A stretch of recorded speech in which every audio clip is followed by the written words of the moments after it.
So ito mga bro, mayroon tayong inaayos ngayon, itong Pinoy. Ang sabi ng may-ari, wala daw itong power, hindi gumagana. So i-try natin itong i-plug in kung totoo ba na wala siyang power. So yan, saksak natin, plug in natin.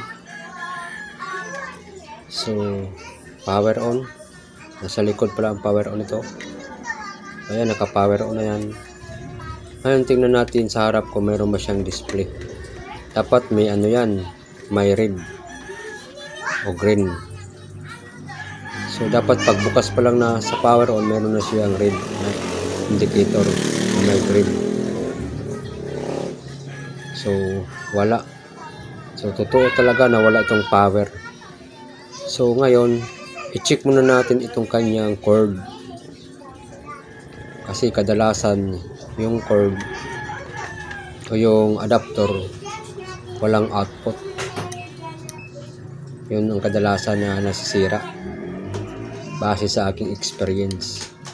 So ngayon, sukatin natin kung mayroon ba siyang output gamit itong digital tester. Nakasit po yan sa 40 volts. So ayan, tingnan natin itong kanyang output. Sukatin natin. Bali pagsusukat kanyan po, kasi yung red yan yung positive. So na-confirm natin na wala talagang lumalabas na 12 volts. So walang response, walang voltahe na lumalabas. So ibig sabihin sira itong kanyang adapter. Sira kasi wala siyang lumalabas na voltahe. So ito, sira na to. So palitan na natin to.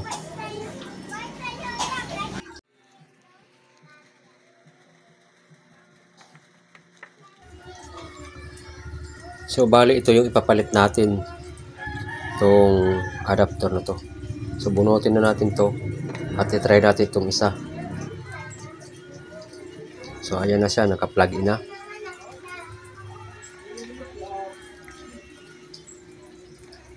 Sukatin muna natin itong ang output nito, kung mayroon ba siyang 12 volts na lumalabas or may output ba siya na 12 volts para masiguro natin. So mahirap palang isa lang kamay. So ayan, positive yan, din yung isa yung negative. So mahirap talaga magsukat, no, pag isa lang yung kamay natin. So ito na.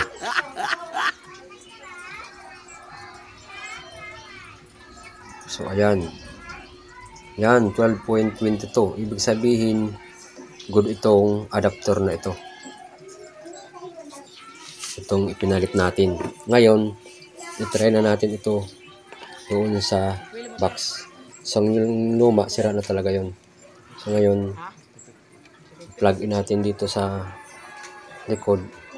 Tingnan natin kung meron na ba siyang indicator light. Power on muna natin.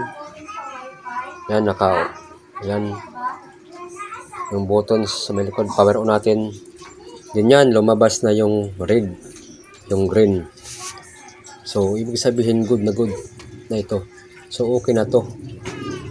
Yun lang ang problema, itong luma, wala na to, tapo na to. So ito na yung ating pinalit. So good na siya. Yan, good na to. So okay na. Yun lang yung problema. Ibali itong isang adapter, sira na talaga. So ito yung pinalit natin. So ito yung good, ito yung sira. So kita natin yung pagkakaiba nilang dalawa, yung may output saka yung walang output. So yun, okay na to. So maraming salamat mga lods. So good na to. Sana ay nakatulong sa inyo ang videos nito mga lods. Sana ay mag-like at mag-subscribe kayo sa aking channel.